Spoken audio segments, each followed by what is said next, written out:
Good morning, everyone, and welcome to the Osterville Village Library. Today, we are pleased to welcome Charlie Blathras for an important and timely presentation about Boston MedFlight and the vital role it plays in our healthcare system.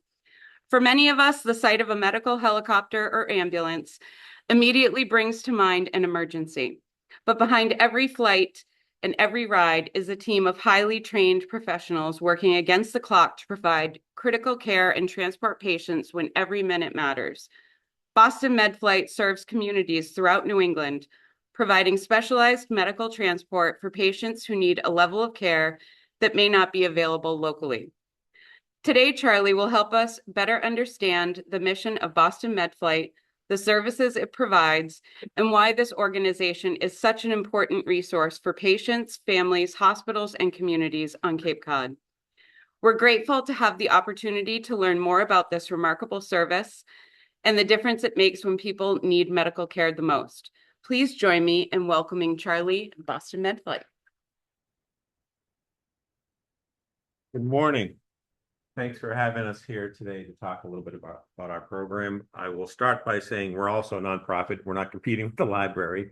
We rely on largely insurance reimbursement, which never covers 100% of our costs, and donations, in addition to the hospitals that we work for. And I'll talk a little bit about that ultimately bottom line our budget. So how many people have heard of Boston MedFlight before? How many people have had the unfortunate experience of flying with Boston MedFlight, or a fortunate experience? Okay, so this is a video that's not playing on the current format. I'll put that on at the end, and I think it tells a really good overview of the organization, how it started, a few testimonials in there. It just has some really cool videos. Essentially, we're part of the EMS system, and for those of you that know anything about the EMS system, the vast majority of the ambulances you see out there are BLS ambulances, or basic life support.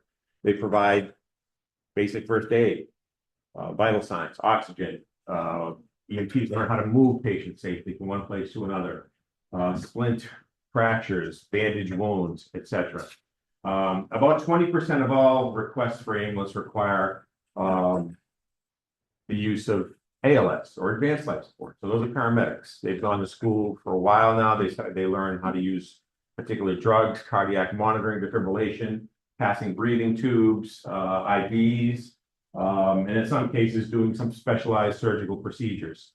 And then at the very top is where we sit. We provide critical care transport. So we're essentially a mobile ICU.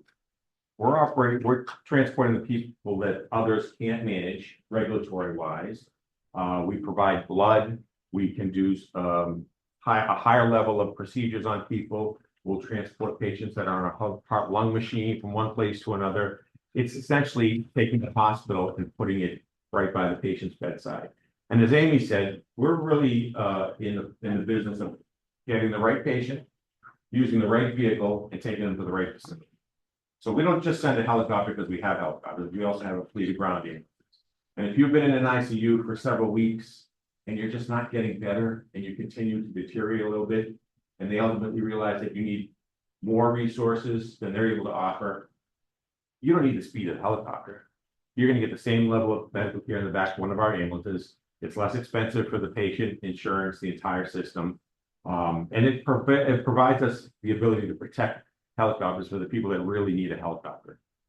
Acute trauma, heart attacks, et cetera, et cetera. So we're really about doing it the right way all the time, providing patients with an environment that provides the highest level of quality care in the safest environment. So we operate the best equipment, aviation-wise. Obviously, there is a level of risk in what we do, and everything we do starts and ends with safety. And then the next step is you do everything you have to provide what this patient needs at that point in time. The crew doesn't think about dollars, money, reimbursement, any of that. They just focus on what's best for that patient. So as an EMS provider, this is really the pinnacle of my career. It's probably the best job I've ever had. I've been with the program 32 years. I started as a flight paramedic. I quickly moved into a leadership role, and I was the director of operations for many of those years. And in the last couple of years, I've found a little bit of an exit ramp towards retirement. So I'm doing a lot of this business development, partner engagement, making sure our hospitals know what we can and can't do, making sure we're meeting their needs, looking for rub points in the process to make the whole experience efficient. Ultimately, so if we don't do anything well at MedFlight, we eat well. But we pay attention to a lot of the details that others may not. So that's a nutshell overview. We are nonprofit, public charity. A lot of people look at us as a public service, right in line there with police, fire, and EMS, and we act that way, but we're technically not. We don't get any public funding at all to do what we do. It's strictly on insurance reimbursement, donations, and as I said, the hospitals that we belong to who underline our budget, which tends to be about an $8 million contribution a year. So you can't make money doing what we do. If you're going to do it at a very high level, operating the best equipment, we all can tell insurance stories, right? So the insurances aren't, this is a big bill they're getting. They're like, no, the patient wasn't indicated. So we have a significant challenge in getting our costs met. But we're licensed in Massachusetts, in Rhode Island, and New Hampshire. One of the regulatory bodies that oversees what we do is called CAMES. So hospitals use what's called JACO, Joint Commission of Accreditation for Hospital Operations, something like that. They walk in and do an audit every so often to make sure there's 4 feet of space in the hallway in case there's a fire, that the OR suite has everything that's supposed to be there per standards. The same thing happens in the medical transport world. To not necessarily regulate like the FAA regulates the aviation piece, but to set standards that you meet and give people a bar to try and achieve so that ultimately the patient gets. I would say that a lot of the standards in the CAMES manual came from our policy and procedure book. We have set the standard in the industry. We're at risk of making it sound like patting ourselves on the back. We're a premier program in the country, and I'll say we exploit the leverage we have with our hospitals to push that envelope to make everybody else better. Right down to the bare bones, we're still a licensed ambulance in the state. And one of the challenges is the state doesn't really have a box for us because we're not really an ambulance. We're sort of the hospital that's moved out to transport patients, and not every one of their regulations is something that we can easily fit into. So that tends to be a lot of negotiating, a lot of challenges to make that all work. But we have a remarkable relationship with them, and they're very supportive. So I expect everybody in the room here has seen NASH before, right? Yeah, we do. So when I do this for school groups, they all look at me. The kids all look at me. I keep forgetting. So if you remember the show, really, what they would do is they had a mobilized Army surgical hospital. So everything that generally they would need for most casualty situations was at that hospital, and they would funnel people in by helicopter. And so the civilian world took note of that. In the early 70s, the first program started. And in our scenario, I forget which two, a couple of these hospitals were going for their level 1 trauma accreditation. And when the American College of Surgeons came to do that audit, they said, you know what, you guys seem to have everything in order, everything looks good. Have a method for people outside the city to have access to level 1 services. You really ought to think about investing in a helicopter program. And then the Mass Department of Public Health got involved, and that's not usually a good thing. But in this case, it was. They basically took this group, and this group is really 7 hospitals. It's obviously Mass General and Brigham, the BI, yeah. The DPH basically said, you know what, that's a great idea, but you're all going to figure this out together. We're not going to have 7 different programs competing each other and flying around the city like a beehive of activity, and we don't want competition, basically. So they forced the development of the Boston MedFlight Consortium. And if you know anything about, I mean, you don't have to know anything about it, right? These hospitals all fight tooth and nail over market share. You know, Mass General has a very reasonable and substantial pediatric operation. They're competing with these guys on pediatric. But we have a board representative, 2 from each of these hospitals that sit on our board. And when they come to the board meetings, they take their mask general hat off and they put their MedFlight hat on. You think about how we can contribute to build a system. And so effectively, when I say these guys have basically funded a public service on their dime, that's what they've done. We're not totally, we don't have a total allegiance to this group. We'll take anybody wherever it makes sense. Rhode Island Hospital is not part of our consortium. They're a level 1 trauma center. Why are we flying down to Westport to pick up a trauma patient, and instead of taking a 6-minute hop over to Providence, fly 20 minutes back to Boston if it's a life and death situation? So we're trying to provide a public service, even though there's no support there largely to do it. So that's how the whole consortium began. The nice thing about it, though, is we're in our 42nd year. This is the only successful cooperative venture that this group has produced. Like I said, they fight tooth and nail over everything else, but when they walk into that boardroom, they're really supporting the mission that we have. We are often referred to as a flight program in the industry, but we don't just fly. We have, as I mentioned, a fleet of ground trucks. We try to use the right vehicle for the right patient. We try to be as efficient as possible with the resources we have. Crew makeup is typically a critical care paramedic and a critical care transport nurse. Probably 95% of the programs in the industry operate that way. Some have nurse, some have nurse physician, some have nurse respiratory therapist. Frankly, it's really not the best place for a physician. The physician doesn't always do skills. They just sit there and give orders. So you need an extra set of hands in there. And the training that we get sort of takes the place in some respects of the physician. And then there's a lot of interventions we can do, and I'll mention those in a minute, that your typical ambulance just isn't trained to do or authorized to do.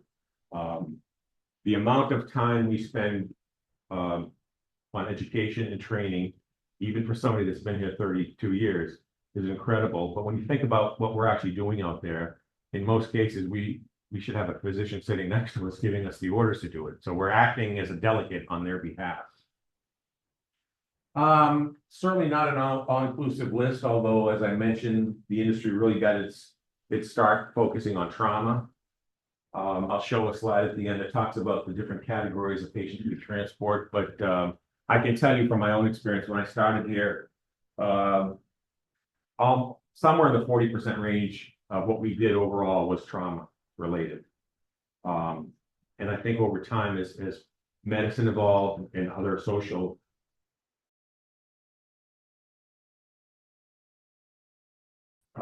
drunk driving laws, seatbelt laws, mock accident scenes we do for these high schools the weekend before prom, so they can see what could go wrong. Just that level of education, our numbers are down below 20% now in trauma, but other stuff has filled that in.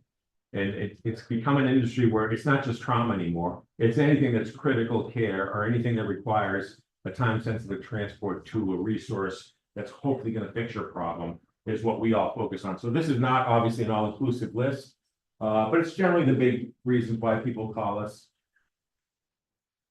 Some of the differences between us and your typical advanced life support would be the next level. We do a procedure, what's called rapid sequence intubation. So when you go to the OR to get your appendix out, the anesthesiologist gives you a series of medicine and sequences, relax you, put you to sleep, maybe paralyze you.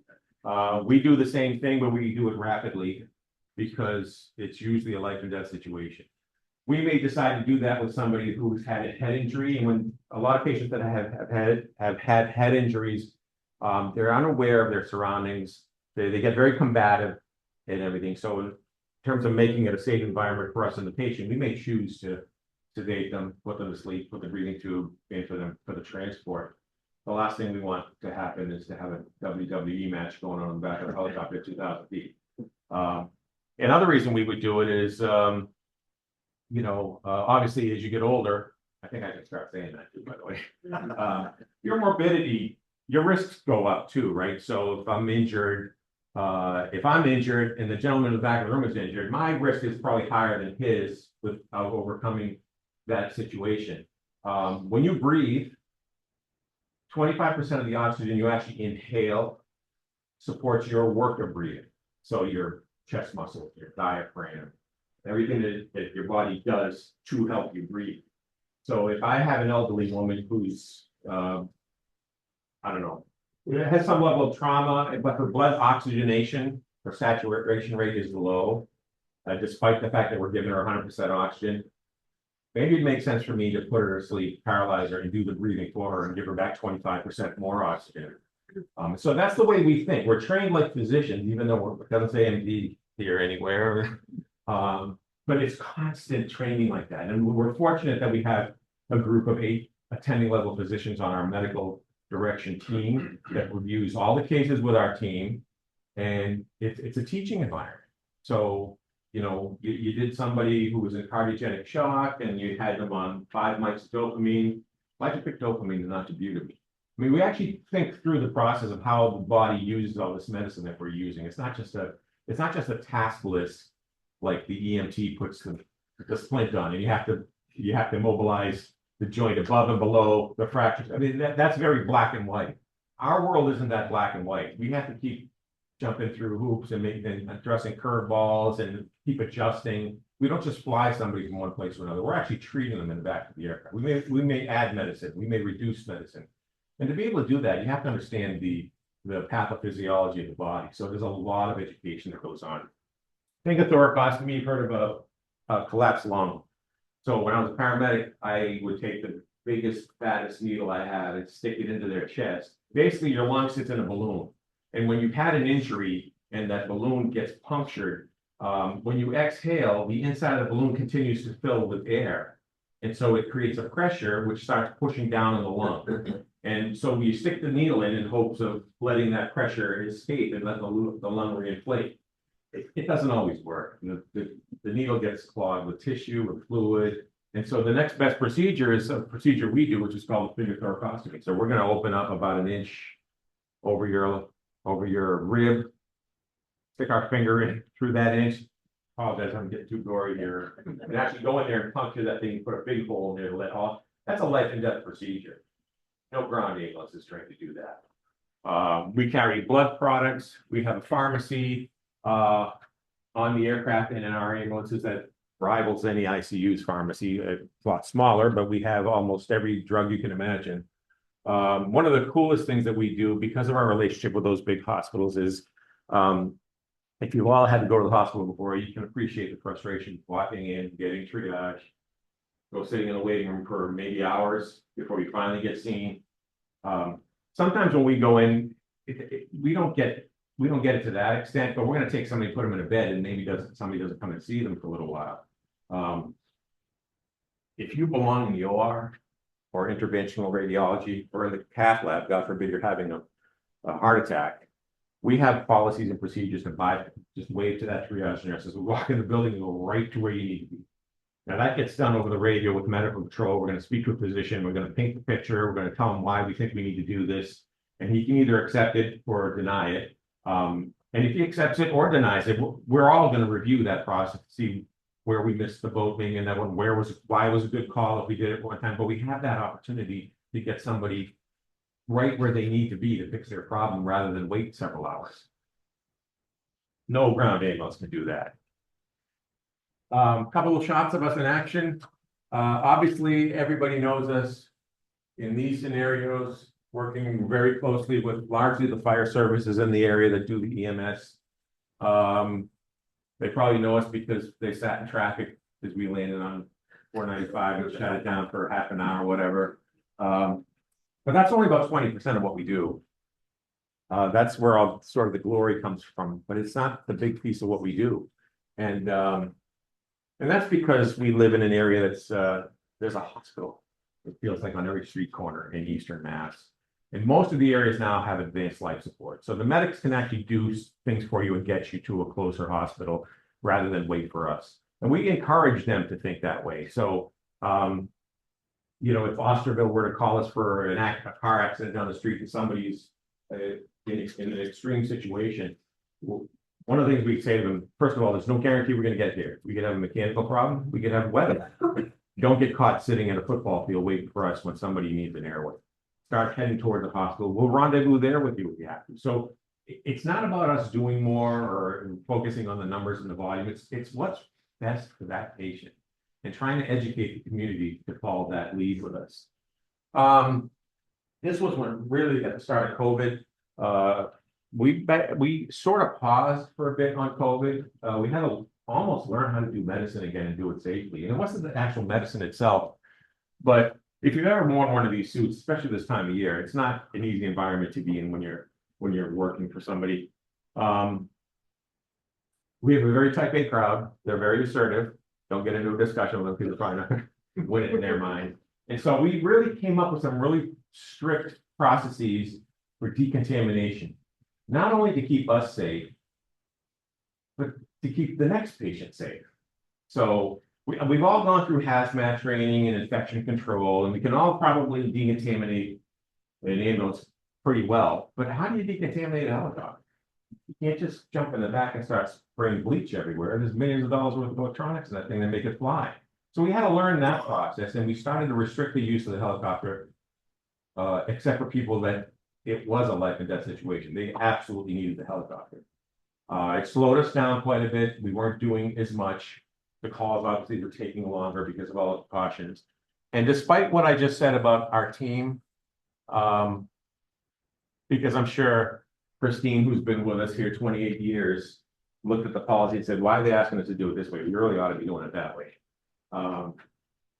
Not one person that MedFlight got infected during the first wave of COVID, which I think said a lot for our organization. Now, after that first wave, Chris goes home or her kid brings COVID home from school, and that's sort of when the pin started to fall in the bowling alley there. But for the most part, they're very focused on their patients. So that was a tough time for us. And this is probably just a good example of the extremes of what we do. These are actually the easiest calls. Trauma is easy. ABCs, hemorrhage control, and get them to where they need to be fast. We're not using a lot of drugs typically in trauma. It's either fluid or maneuvers to help them. This is the other end of the spectrum. So this patient's on an ECMO machine, which is essentially a heart-lung machine. This call can take us anywhere from 4 to 6, 7 hours. We're managing all this spaghetti of wire, ventilator, monitor. We do the best to do as we can to organize all this so that we know which IV we're going to give pain medicine in and what have you. It ends up looking like this at the end anyway. It's that battle we fight. But to do this level of medicine, most programs in the country can't send their team out to do it. I think, and I'll show a slide later, that we live in the mecca of healthcare. We really do. We're fortunate. I don't know of any other metropolitan area that has 6 trauma centers within a mile of each other in downtown Boston. But that extends to the air medical piece too, and I'll talk about the relationship that we have with the other programs in the country. So any nurse, physician, first responder, police, fire, EMS can call for MedFlight. On the public service side, there are protocols in the state for indications for when you should medically air evacuate somebody, somebody with a burn over 20%. There used to be an indicator where you have a patient and they were in a car accident and there was a death in the vehicle of that same car. There's sufficient enough energy to really cause injuries to that person, so they should be evaluated at a trauma center. Some very clear criteria that EMS follows. Physicians can follow whatever they want to follow. They're the ones making the decision, and they ultimately are responsible for the patient. When we take a patient from one hospital to another, that sending physician is responsible for that patient, even though we're treating them until they get the receiving end handed off to another physician. So when we go in, invariably, we're sort of having a powwow with that physician. Okay, Mr. Jones is having a pneumothorax. How long do you want us to go before we actually intervene? What do you want to use for meds? Would you be comfortable with us using this med? We're more comfortable with it in case we have to shut it off. It clears up quicker. We're having this negotiation going on back and forth because we have to abide by what he or she says, but they have to recognize they're not going to be there. They're sort of, again, delegating to us. So we put a plan together as a team, and that's how we deal with it. The basic call that we do, if it's trauma, we're going to a scene. Fire department will call MedFlight. Okay, this is fire. In Osterville, we have an accident. We'd like to use MedFlight. Stand by. So what the next thing our dispatcher will do is they'll call the pilot and they'll say, hey, I have an Osterville scene request. That's it. There's no medical information that goes to that pilot and nothing else. The pilot focuses strictly on the mechanical situation of the aircraft and what the weather's doing. Can I get from where I am, the closest aircraft here is in Plymouth. Can I get from Plymouth to Osterville? And then can I get from Osterville to whatever trauma center we're going to go to? And we don't even have to get home to Plymouth if the weather starts to get bad. Can I get the patient where they need to be safely? That's all they use in their equation. Once they've made that decision, if they decline it for weather, that's it. They never hear about the call after that. If they accept the weather, then we'll start to pump over all the information related so that the medical crew has some idea what they're going to walk into. Maybe they need specialty piece of equipment with them. And the reason we do that is we don't want to pressure the pilot to make a decision out of emotion. So, you know, you're going to go pick up,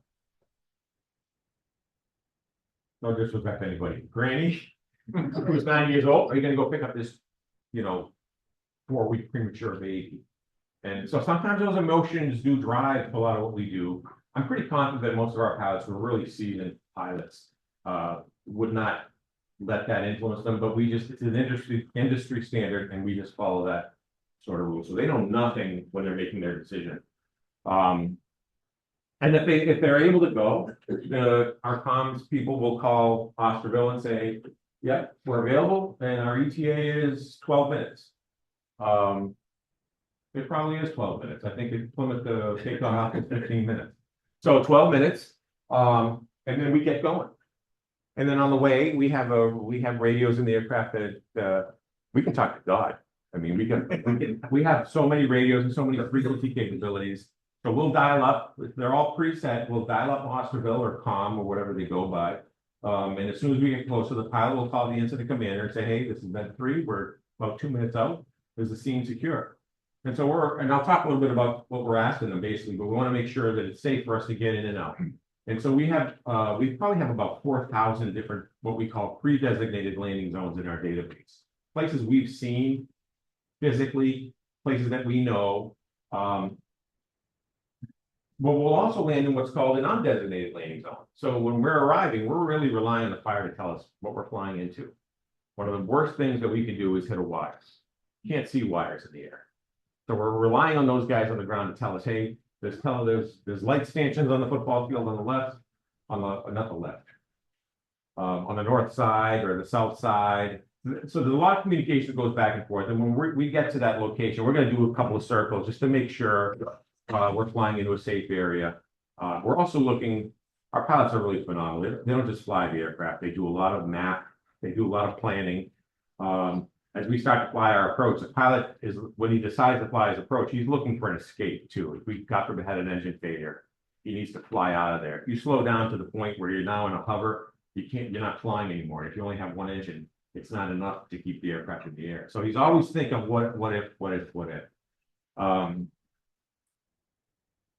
the way we select those really is in coordination with the fire department. So I'm not sure the school system down here, but I live in Pembroke. So essentially every town has a high school. Most of those schools have a football field.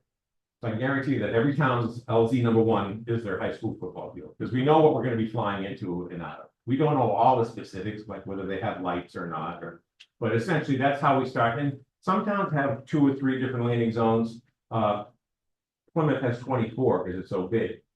And so the fire department will select the closest one to the accident scene so we can get in and out of.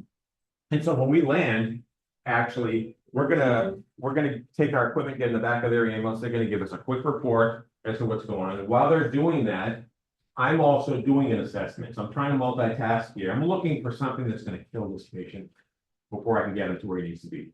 Because if I can identify something, then we're going to do something about it right now. If I can't, and I feel comfortable and the patient is somewhat stable, we're going to start moving. We can always start another IV in the aircraft. We can actually even put a breathing tube in the aircraft if we had to. It's all about time and the clock and prioritizing. We have what's called a smart launch program too. A lot of places will call and say, "Hey, are you available?" And we'll say yes. Or we don't need you yet. They're trying to prepare in case their team gets to the scene. They realize now I need them, but now they've pushed the clock back another 15 minutes. So we try to eliminate that. So if a place like in this scenario, it would really be the outer Cape. If we're 15 minutes or further away from the place that just called us, we're just gonna get up and get going. And we're gonna call them twice on the way there to make sure they either need us or don't need us. And sometimes they will say, we don't need you, we can't wait 20 minutes, we're gonna go to Cape Cod Hospital or whatever the scenario is. So this sort of takes that out of the picture, because by the time they made their decision, we're now only a few minutes away. And so it may benefit that patient. So we try to cut that piece out of it, and we can't think about this. This is something we absorb, but we feel like it's the right thing to do for people. If we do one and it makes a difference for that patient, it was worth it. So that's something else, something new we've been doing. The biggest restrictor that we have on the air side is obviously weather. Although all of our pilots have the same level of training and credentials that your American Airlines guy when he flies to Florida has, they just choose to fly helicopters. And the technology that we have, we can fly in bad weather just like the airliners do, with the exception of icing conditions, because you can't really de-ice a helicopter. We can fly when the visibility is really low. We even have procedures to the rooftop helipad pads at the Boston hospitals to follow basically a pathway in the sky, and all you're looking at is clouds. And at some point, when you're about 50 feet off of the helideck, it comes into view, just like the plane does with the runways. We don't use it a lot, but the weather does change here. If you don't like the weather, you only wait a minute, right? Multiply that times 10 when you're at altitude. It changes really fast. And again, it starts and ends with safety for us. And so that's really this terminology. VFR is basically, unless you're flying near an airport, you're Sunday driving, you can do whatever you want to do. You're following some regs, but you don't have to talk to anybody. When you're on IFR, whether the weather is clear or not, you can fly IFR. You're doing everything the air traffic controller tells you to do. So we can't obviously fly to scene calls IFR because there's no infrastructure where we're going to land to help the technology of the aircraft get you to where you need to be, like there is at the end of the runway. So there's nothing there talking. So we can't fly to scene calls when the weather's bad, but we can come down here to Cape Cod Hospital. We'll land at the airport like we're in an airplane. We'll go to the islands, IFR. And most of the time you're in the clouds the whole time. We also, similarly to the response that we have on the air side, we do the same thing with our truck. So we have a truck at every base. Some of them are fully staffed, some of them just have a driver, and they're there to support the air crew if the weather was bad. So we started doing this in my early days at Plymouth because we're so close to what's now the BI, the Jordan. If we couldn't fly for weather, they would ask if they could send somebody, Joe Schmo's ambulance, to come get the crew because they wanted the medicine, come get us. So there's always a truck at every base with at least a driver. Some of the bases are staffed with a team too. But if we can't, let's just say Osterville has that accident, we can't get here for weather, and they decide they want to head up to one of the trauma centers, they're going to drive right past our base. Why don't we rendezvous somewhere and bring the medicine and get in the back of your truck and help you manage this patient? We can't bill for that because we're not a transporting vehicle, but it's the right thing to do. So we do this presentation a lot for the fire department. We obviously do a lot of training with them. We talk to them a lot about how to set up an LZ, what our minimum requirements. We typically need about 100 by 100. We talk about lights, safety. We talk about how to work around a running aircraft. We don't shut the aircraft off when we land to pick up a trauma patient for a couple of reasons. Time. And when you shut the aircraft down, it becomes a magnet. Everybody wants to go over and look at it. And when you finally load that patient in there and you're focused on time, now you spend 10 minutes shooing everybody away. And it's also a dangerous machine if you don't know where to be around it. We tend to load, this is one of the doors in the back, like a van ambulance. You have these two swinging doors that loads the stretcher this way. The engines are right here. It's really loud back there. So we don't want to be bringing a lot of people near the aircraft because now I got to pay attention to these 5 guys that love me. Hey, I was an aircraft Marine or an aircraft tech in the Marines. I know what I'm doing. Like, go back over there, please. Thank you. And so we have a very well choreographed process between me and my partner. I know where to expect he or she to go, what door they get into. They know what to expect from me because you can't really communicate outside the aircraft. And one of the things I would do as a routine before we had wheeled stretchers, we would just have a sled. We always needed 4 firefighters, one on each corner of that stretcher to bring the patient over and load them up. And this isn't a great picture to show you the tail area of the helicopter is the most dangerous part of the aircraft. And so one of my routines was always when the firefighter was next to me and I'm helping him load, I would take my other hand down and reach and grab onto his coat. So he couldn't just wander away from me because I'm not going to hear him wandering away from me. And they're not familiar with where the dangers on the aircraft are. And I certainly can't yell to him. So as soon as we're done loading, we shoot everybody away from the aircraft. We have an intercom system in the aircraft so the 3 of us can talk to each other in addition to the radios. But we talk a lot about that stuff when we're doing these training sessions with them so that it's, again, as efficient as possible and as safe as possible. We're not perfect, right? So, so we landed on 495 and typically the state police will shut down the road so we can get in, do our thing, and then get out. In the early days, we hadn't really thought the process through entirely. So we're obviously a big distraction. So we would fly in, land, sit here, this out of the highways, moving right along.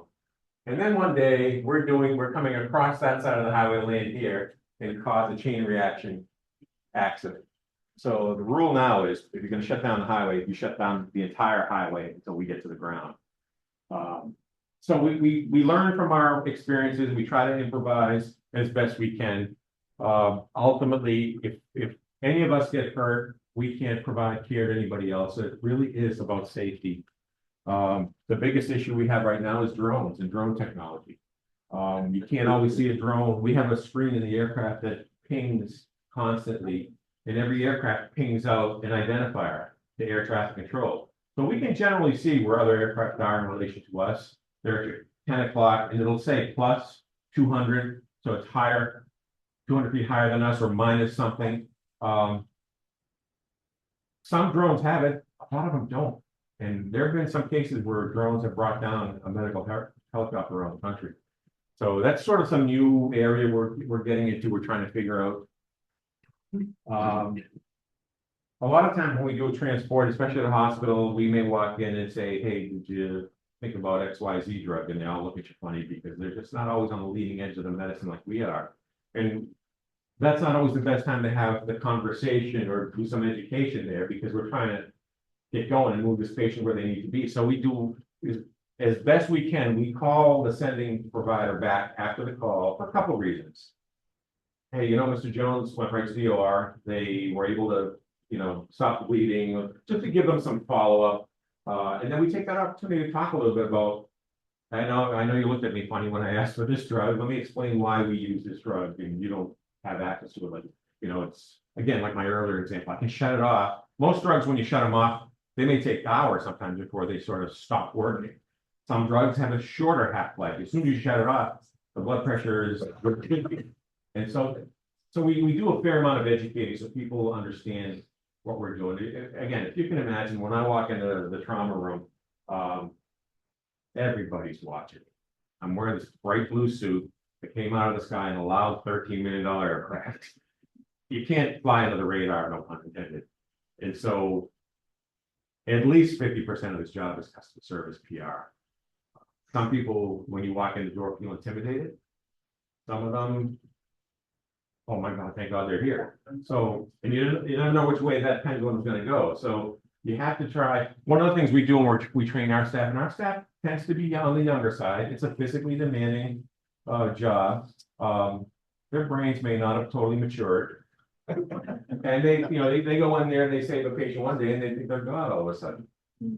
So it becomes easy to judge and to criticize. And, what I would tell when people would come off orientation, they would do a little sit boom ba meeting with me before they went on the line. And one of the things we talked about is ego. I think people have a little bit of an ego to be good at what we do. But I said to them, that first time you land on the highway and they shut it down for you, and you get out of the aircraft with your pretty blue suit on and put the bag over your back and you start marching towards the ambulance, you're going to be on the news, first of all. Everybody's watching you. I'd be lying to you if I told you you didn't feel like a rock star. I mean, it's the truth. The first time you're in somebody's ED, though, and you're really pushing or advocating for procedure that this patient needs, but that physician is not willing to meet you halfway, And now everybody's getting frustrated, and they're getting frustrated because you're the one pushing those buttons. That's not always a fun place to be. So like everything else in life, there's a good side, there's a bad side, there's highs, there's lows. Stay even, stay focused. Remember what we're doing benefits the patient, not you. So there's a lot of mentoring that goes on within the program there. And a lot of it has to do with these conversations we have. Plus, it makes us whole, well-rounded, holistic. I grew up doing trauma as a paramedic in a very urban area. I wasn't calling his mom to tell him we got to the hospital, okay? Okay, next call, next call, next call. One of the best comments I got from a former patient once was that I held her hand from Nantucket all the way to Boston and comforted her and reassured her. I said, listen, when we start landing, the aircraft vibrates quite a bit. That's normal. Unless you see some horror on my face, don't worry. I didn't do any crazy medicine. That's all it took. And so this job really brings you back to the basics of what we're meant to do. And maybe it's because I was working with a nurse. I won't tell my nurses that. So very quickly, about half of what we do, it's a little bit more on the air side, obviously. One out of 4 transports we do as a child or a newborn. We've gotten over the years really good at taking care of 3.5, 4.5, 6-week preemies. I think the youngest preemie we've transported is 26 weeks, 24 weeks maybe. The 24-weeker will fit in the palm of my hand. You can see everything inside the 24-weeker. And the medicine you use to provide care for that patient is very different than the medicine you'd use on me. So there's a lot that we have to learn over time. And part of that goes with how we pair people up. The trauma numbers I was talking about, just a quick little spread of what it is we'll do. Mecca of healthcare, Mecca of air medical care. So in other parts of the country, these programs are very competitive. They'll cut corners on the left side of the equation to get them in the black. If you're going to do this the right way and do it safely at a very high level, you're not going to be in the black. There's no way to be in the black. You're always going to be in the red. But that's the way the rest of the country thinks. These are all essentially nonprofit programs for hospital systems. We work very much like the fire departments do.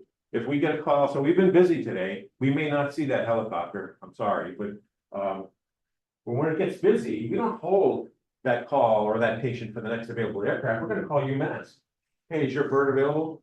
Or Hartford to go to the Vineyard. I got a patient on the Vineyard. We're not going to be clear for another hour, an hour and a half. So we're sort of pretty well spread out.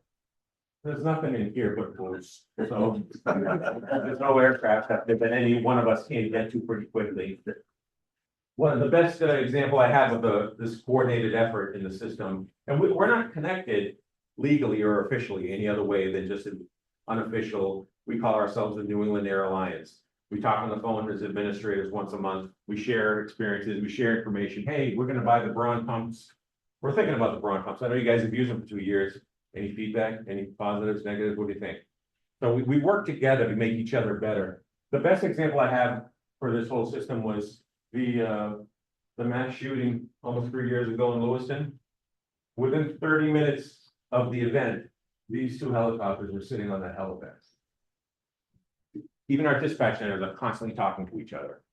And the other role our dispatchers play too, obviously all these guys come into here more than we go out there. But all of our trauma centers, with the exception of Leahy that's out here in Burlington, all of our trauma centers sit inside what's called the Class B airspace of Logan. There's a lot going on there. When we fly into one of those trauma centers, as we approach 8 miles from Logan, we have to be talking to the tower. He gives us direction or clearance or whatever.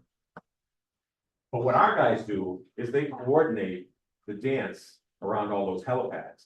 So this time of year, a day like today, Dark easily is coming in. UMass is definitely coming in. Heck, even one of the programs from Albany might fly all the way in. They need to be talking to our comm center. Even the Coast Guard has to call our comm center if they're bringing a fisherman in to Mass General to coordinate it. Because the last thing they want to do is show up at Mass General and our small bird is sitting on the ground there where they want to land. So it's very well coordinated. The communication between all the programs is really remarkable when you sit back and you watch it. My former CEO, my mentor for 27 years, who's a physician, used to talk about the benefits of for-profit versus nonprofit. She's obviously a non-for-profit proponent, but she would put this slide up, and right here next to that slide, she would put it up against the state of Pennsylvania. And air medical transport in Pennsylvania wasn't regulated at this time. And so at the time, I think we had maybe 11, maybe 10 aircraft in New England. And anyway, the slide would say something like, area between the two was very similar, square miles. Population between New England and Pennsylvania, very similar. Number of helicopters, New England had 11, Pennsylvania had 44. Because the Medicare rules changed sometime in the early 2000s, and some of these venture capitalists saw a way to get in and start making money on this deal.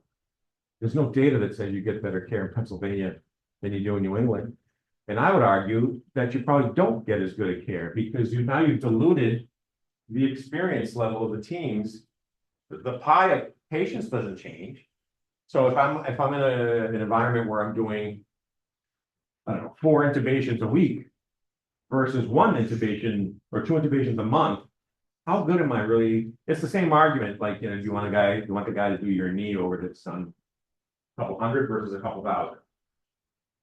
And one thing my mentor also taught me too is that the reason that we practice medicine, it's not perfect. So the more you do, like any sports analogy, the better you get at it.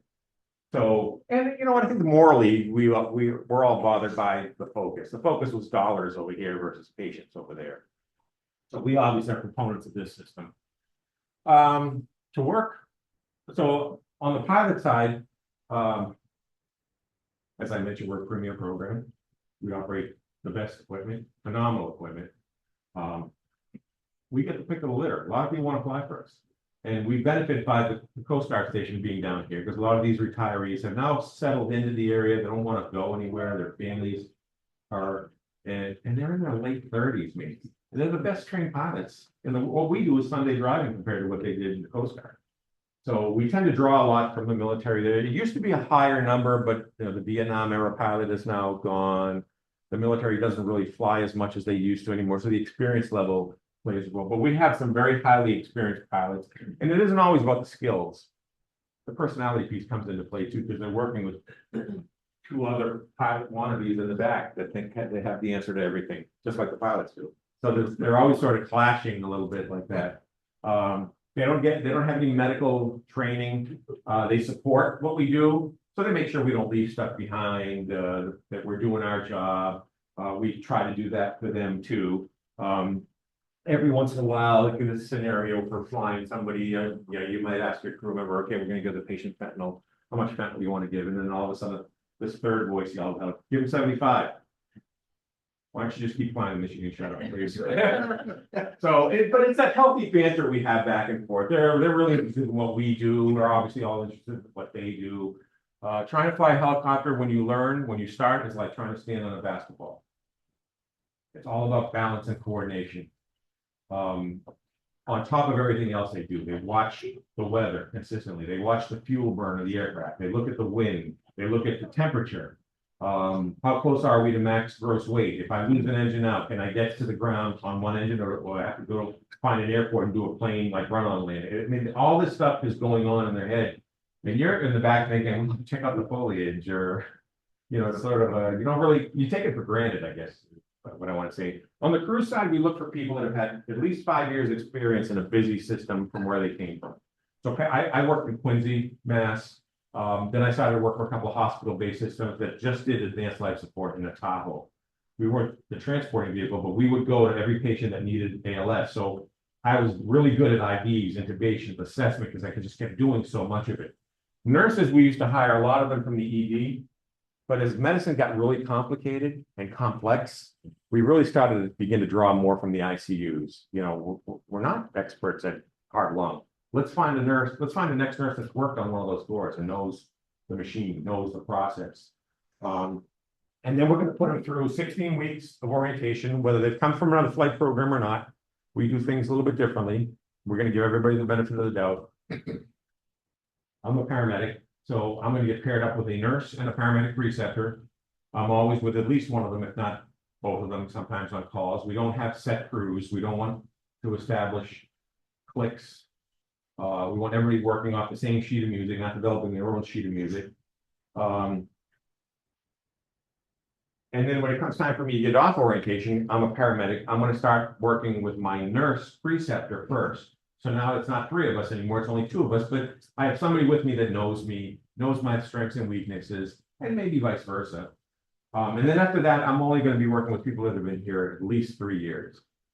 3 years isn't a magic number, but you will have seen a lot of the logistical challenges in that time to be able to make your own decisions and now pay it forward, helping another new person come along. So we want to make sure somebody's on the aircraft that can almost do the whole patient transport by themselves, allowing the new person that time to sort of figure it out, develop their routines, et cetera, et cetera. And frankly, after a while, the medicine is the easiest part. We do a lot of the same things over and over. It's very complicated and complex.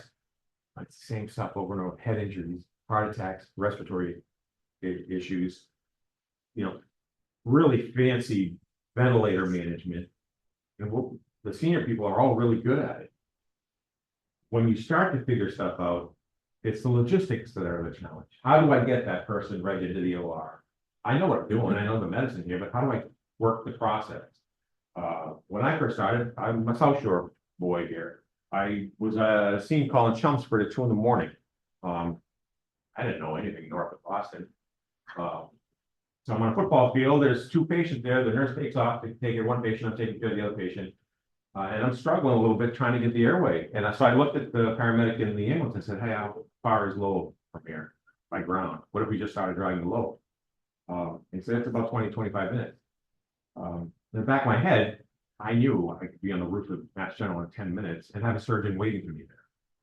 So learning that stuff is the bigger challenge than the medicine, because that stuff ultimately helps you make better decisions when you have the resources you need. And so that's what we really try to teach people about. We used to operate a jet here too, and one of the things I used to talk about all the time is when you're in basic EMS, the first thing you learn is if something goes bad, you divert. You divert to the closest facility for help. You shouldn't be on one. You shouldn't be on 3 all the way to Boston if you had a problem before, or after you left the bridge here. You should at least be going to the Jordan. You can't really divert in a helicopter.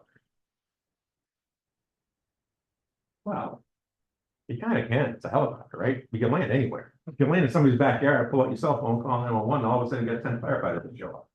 It doesn't happen, but I'll tell you that when we take somebody off of Nantucket, sort of the Vineyard too, and we're sort of worried or thinking our antenna are high with this person, something could go wrong. If something is going to go wrong with you, it's going to go wrong with you when you're with us, typically. That's that window of time you're in. But when we're doing that, we're thinking ahead. Cape Cod's difficult for us because they don't have a helipad. You got to go to the airport. That adds extra movements, which aren't great for the patient. But Falmouth has a helipad. So everybody's thinking in the back of their head, okay, I got Falmouth. If something happens between Falmouth and Jordan, I got Jordan. They have their own helipad right next to the building. If something happens after we pass Jordan, we're basically committed to Boston now. So everybody plans that way. And what we would always teach people is you have to have a plan. We're people's last resort sometimes. If you don't have a plan, then what are we doing this for? So it may be different on the ground than it is in the helicopter. You definitely can't go over in the jet. In the jet, we're flying 40-something thousand feet, doing 500 miles an hour. Even in the worst case scenario, let's say it wasn't even a patient-related issue. If you had a mechanical problem in the jet, it's going to take you at least a half an hour to get to the ground from 40-something thousand feet. You better have plan A, B, C, and D, because otherwise the patient has no other options at that point, and you're not calling the flight attendant for a meal or something. So that's how we teach our people how to work. The medicine's all the same. It's the planning and the prep that we do. And that's what we try to teach them in orientation. And once you're out of orientation and on your own, we all do about 75 hours a year of ongoing training. It may be we're in the room here for 3 hours with 4 physicians and we're reviewing cases and it's like a lecture hall. Or you may be in our simulation center. Our simulation center, learning how to cannulate a baby's umbilical vein. Or we're gonna put you in a situation that some other crew experienced last week. What can we all learn from this experience? Typically what we do, one of the hardest things that we do is the interaction piece we have with other providers. And so I gave you a little bit of an example. Sometimes we're not on the same page with the physician. How do we do all that? That's a delicate dance too, because they are responsible. They may not be as smart as you are about this issue because they don't see it all the time as we do, but you know, they got more initials after the name than I do. And so you have to sort of negotiate that a little bit. And we try to train our younger crowd in the sim lab. So in the sim lab, it looks real and it looks like an emergency department. There are speakers in the ceiling, so there's phones ringing, there's noise in the background, there's chatter going on, there's monitor alarms going on. It feels really, really. We try to create as many distractions for them as possible. And then our educators are also clinicians. They're playing the role of nurse and doctor, and they intentionally are obstructive. So I asked for a unit of blood. 10 minutes later, I realized I haven't got the blood. Hey, you bring me the blood? Oh yeah, you know, I forgot. I had to go take somebody's temperature or whatever. You have to deal with all that sort of junk. And we push and we push. And so one of the other differences in the sim lab is you have to vocalize things. You don't always have to do that in the real world. And when I walk into the sim, when I walk into an emergency department, I can see what your color is, if you're sweaty, if you're really working to breathe. I can't see the mannequin. I can't see that. So I have to ask specific questions to get that information. The same holds true with if I'm going to do it. So if I'm going to give you fentanyl for pain control, I'm just going to give you fentanyl. In the sim, I have to actually voice it so the person in the control room can plug that into the software and change all the vital signs and everything. And so that person can either make the patient better or worse. And we almost always make it worse. We just keep pushing and pushing and pushing so that essentially, if we're going to make a mistake with somebody, we want to make it in the sim, not in the real world. So we push them as hard as we can so that they can see all the pros and cons, the ups and the downs, and have some experience on making certain decisions. Because when you're in there, sometimes you get tunnel vision. And okay, this person's bleeding to death. I have a unit of blood on them. But I didn't check it. I didn't type in cross match. And now they have an allergic reaction. And I can't, we've seen the scenario before. It's kind of comical, but you know, we're all sitting outside that one-way mirror and the person's got an allergic reaction going on and nobody in the room can figure it out. And the rest of us outside the room like, check the blood. Because we're not in that tunnel and we don't have a bias. If you and I are working together and we walk up to some trauma room and it looks like a hockey fight's going on in there because it's chaotic, you and I are going to see the three things wrong right off the bat that they don't see because they're in the heat of it.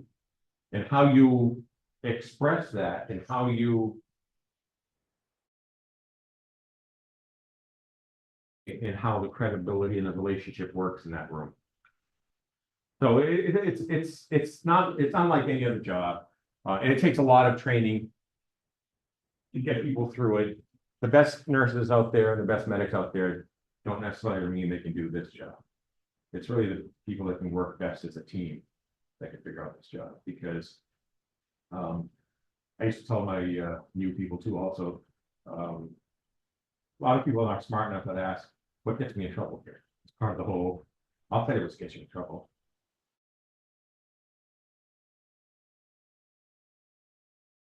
I gotta trust you. If I can't trust you to tell me how much fentanyl you really gave that patient, how am I gonna trust you to pull my rear end out of this thing if we've had a hard landing somewhere and we're burning? The safety issues drive a lot of that culture within us. So, and again, it doesn't have to be the smartest people. Can you function with somebody else and do what you need to do for this patient? And that's really the presentation. Questions? Yeah. Are there height or That's funny. height or weight restrictions on a patient because Oh, you only have so much space? Yeah. So, Or even for the medical profession. so, well, that's another story. I could talk all day about this stuff, but to answer your question, so all aircraft have maximum weight restrictions. Yeah. They also have what's called weight and balance. So where that weight is in the aircraft impacts the pilot's ability to control the machine. So we have that. The stretcher itself will handle 750 pounds. You and I can't put a 750 pounder in the back of the aircraft. So we have a 350 as a flag, so that the crew then will get on the phone and start asking questions.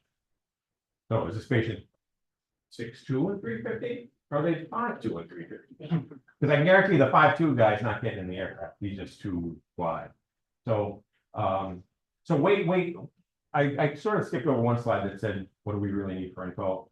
Age is important to us because of that. We use a roster. If we're going to the scene of an accident, there's no physician there establishing a transfer. So we're basically taking patients to the next hospital on the roster. We have rosters for adult trauma, PD trauma, amputated limbs, cardiac stuff. We get all kinds of trauma. But it's a way to have a bed available for the sickest of the sick when people call and they can't find a bed anywhere. And so age is important to us for a couple of reasons. If Children's Hospital is up next on the roster, they can't go to pick me up, bring me there. Children's won't be really happy about that. So that's one reason. The other reason too is when we're flying to pick up particularly a child or a neonate, yeah, we're not checking out foliage there. We're doing homework on the way to the call. We're doing math. Most drugs are weight almost 2 grams, or 2 kilos rather. We're doing math for the top 5 or 6 drugs we're going to give this kid, so it's ready for me when I'm there. I don't have to pull out my calculator and start doing math at the time. So we're prepping for that call. And then the weight thing, obviously. So I have a picture here. You can imagine that if I could pick up the helicopter from the rotor mast here with a rope, it would be in fairly level balance.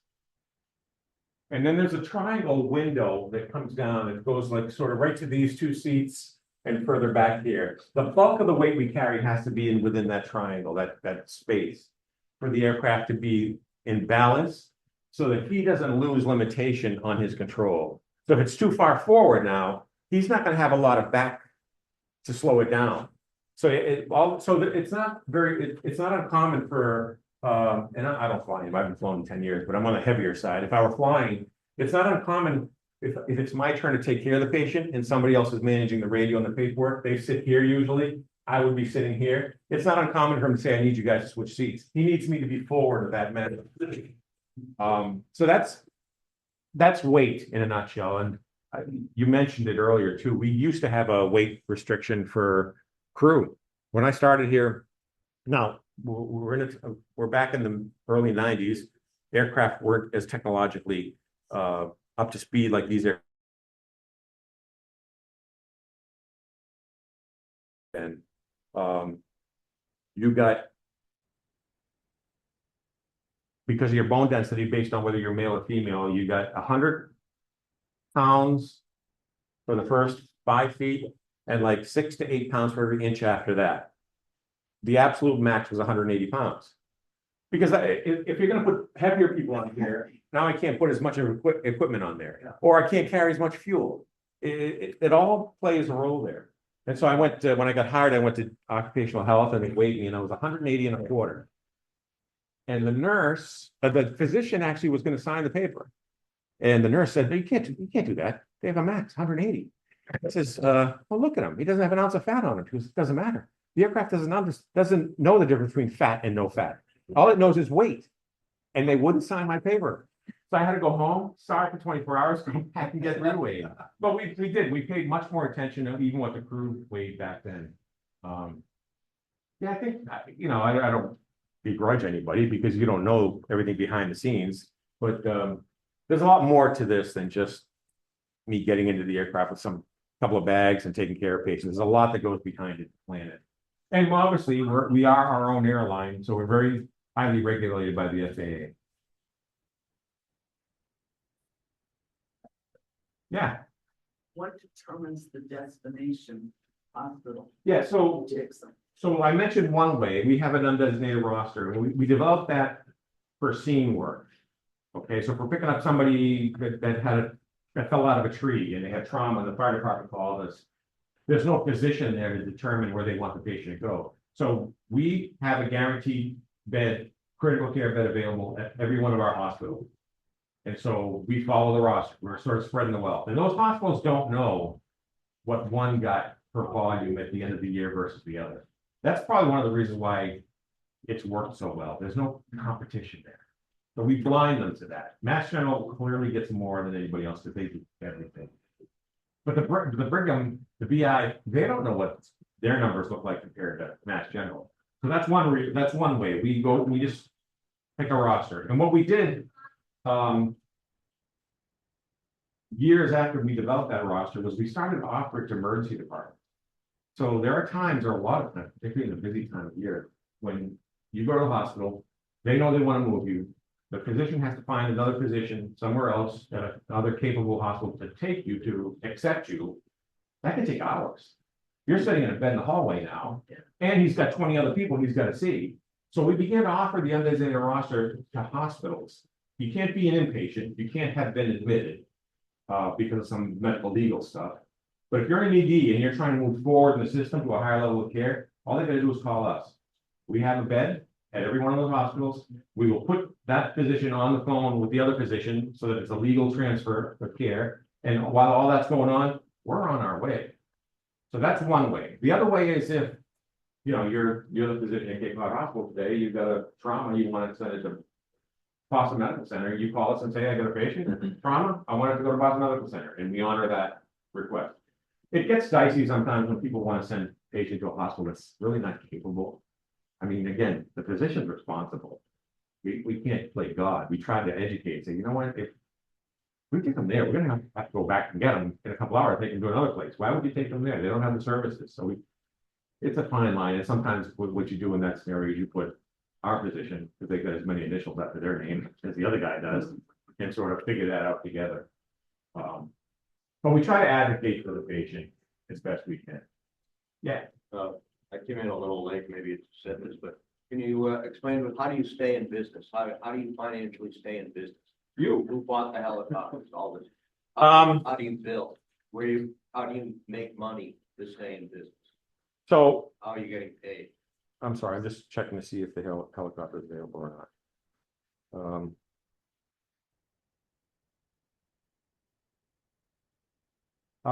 We don't make money. I mean, it's really simple as that. We give away free care because we're a Medicare provider, just like hospitals do. So we transport patients regardless of their ability to pay. We don't balance bill patients because some of the for-profits were doing that in an inappropriate manner. And they were exceeding their costs in charges and ultimately putting liens on people's homes.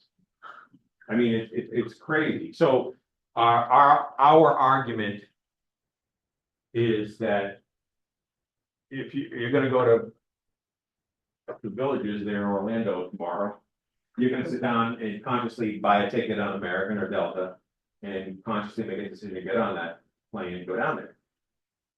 Nobody made this choice. Somebody made it for them. And so we're not going to balance bill people for getting the care they really need. We do okay on the insurance reimbursement side. We're not where we'd like to be, but we do okay. So but that's always a fight. That's always a challenge. Our medical director has to write a letter on almost every case we do that's appropriate to validate that this resource was needed for this person's situation. And fundraising. That's really where we are. I'm sorry, fundraising, and then the hospital's bottom lines. So those 7 trauma centers will bottom line our deficit every year, get us back to 0. And they're largely willing to do that because they're teaching hospitals. They want the volume of patients. You haven't been down. We don't. We should, but we don't. We're too focused on taking care of people, and I think we'd like to see our infrastructure go to a point where we can manage and do something like that. Arkansas Children's has a $250 million capital budget that sits there just for capital, not even operating expenses. So the hospitals help to reimburse you. The hospital's bottom line our deficit, yes. But they also are part owners of the program. So we're private nonprofit, but we're part of a consortium of hospitals that have articles of incorporation. That makes sense. So I'll get you, let's say next week we decide to sit down and say, this baby here is getting old, we need to replace that. We need to be able to make that work on our financials. They're not giving us money for capital. They're giving us money for our operating expenses. There are other programs in the country that are part of the hospital system where it may be the opposite. So you got to make it work on your own financials day to day. But if you need a new helicopter, you got to make a business case for it, and maybe we'll support that somehow. Yeah. So if you have ICU experience, but you don't have pediatric, what is the likelihood of being hired without any prior pediatrics? Most of us don't have ED experience coming in here, let alone neonatal experience. It's not a deal breaker. Because of that reason, we do a lot. We're gonna get you to a place. And it's not all in orientation. A lot of it will be on the job training, which are always gonna be with somebody that can do it all. And so, like I said earlier, not everybody can do this job. So when we invest all this time and effort into somebody that we're gonna hire, we're trying to set them up to succeed. It's hard to find people that can function in this world, multitask, take care of somebody's airway while keeping their ear open to air traffic control that says there's a plane heading for us on this side. I mean, it's just a lot going on. That's why everybody can't do it. And if you're on Cape Cod, is the recommendation to go to Boston for ICU experience? Not necessarily. As long as you're in a busy system and you're seeing, especially if you're in a specialty unit, that's helpful. We've hired people that just came out of a NICU. And then they've never taken care of an adult. And more what we do with an adult. But our risk was on the baby side because we just, as a collective group, we didn't have a lot of experience there. The training fills in a lot of that gap you see. Yeah.